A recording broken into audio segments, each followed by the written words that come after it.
Ready?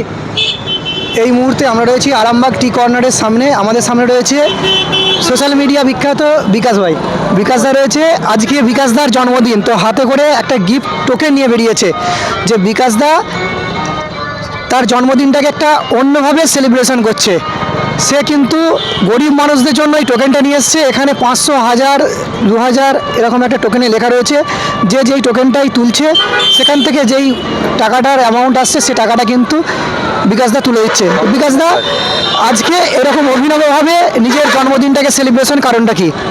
কারণ দেখো, আমি চাই যে গরিব মানুষের পাশে দাঁড়াই। প্র্যাঙ্ক করে ঠিক আছে, প্র্যাঙ্ক করার সঙ্গে সঙ্গে দেখবো আমি যে অনেক ভিডিও আছে যে গরিব মানুষের বাড়িতে যাচ্ছি, যে তাকে হেল্প করছি।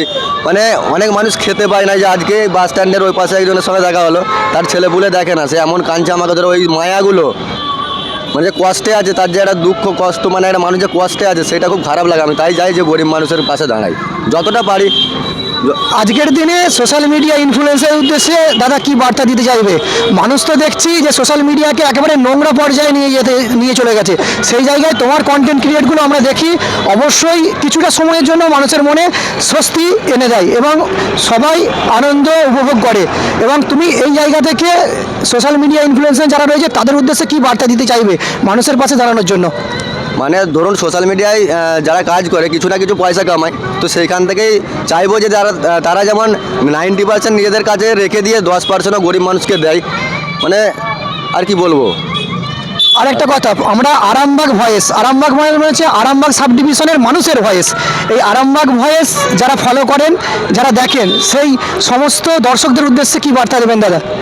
যে যারা ভিডিওটা দেখছো তারা অবশ্যই, যে গরিব মানুষরা যদি দেখতে পাও রাস্তার কাছে যে খেতে পাচ্ছে না, বলছে দাদা 10 টাকা দাও খাবো, তো তাদেরকে অবশ্যই একটু হেল্প করো। মানে মানুষের কাছে আজও টাকা আছে, আর কোনোদিন নাও থাকতে পারে, তখনও তোমার ওই রকম পরিস্থিতি আসতে পারে, ভবিষ্যতের কথা বলা যায় না।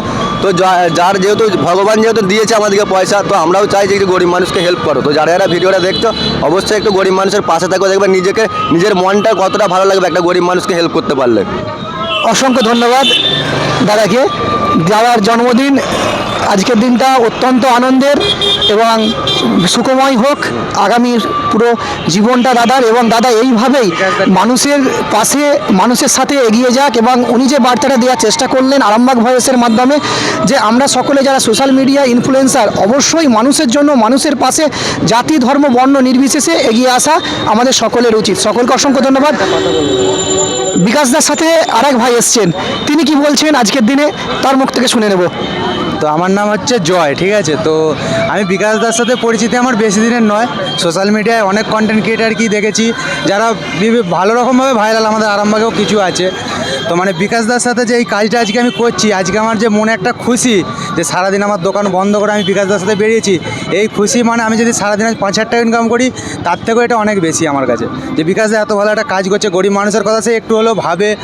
শুধু আজকে নয়, দুর্গাপুজোয় দাঁড়িয়ে যেসব মানুষের মানে আমাদের হয়তো দুটোর জায়গায় 4টে পুজোয় কিনি, কিন্তু আমাদের সেটা একবার করে পড়ার পরও মানে আমাদের রয়ে যায়। কিন্তু কিছু কিছু মানুষ আছে যাদের মানে একটা কাপড় কেনার মতো টাকা নেই। বিকাশ দা নিজে দাঁড়িয়ে থেকে তার নিজের টাকা দিয়ে, কারোর কাছ থেকে কোনো সাহায্য না নিয়ে নিজের যতটা ক্ষমতা সেই টাকা দিয়ে, আমি নিজে সাক্ষী আছি, আমার কাছ থেকে কাপড় নিয়ে এসেছে। তো নিজের তরফ থেকে যতটা সম্ভব করেছে। বিকাশ দার এই কাজগুলোর জন্য দাদাকে আমি অনেক ভালোবাসি। দাদা এইভাবেই মানুষের পাশে আরও থাকুক। আর যারা ভিডিওটা দেখছে তাদেরকেও বলবো বিকাশ দাকে যেন আরও সাপোর্ট করে, দাদা যেন আরও বড় জায়গায় যেতে পারে। আজকে যেটা 10 জনকে বিকাশ দা সাহায্য করছে, যেন ভবিষ্যতে যেন আরও 100 জনকে করতে পারে।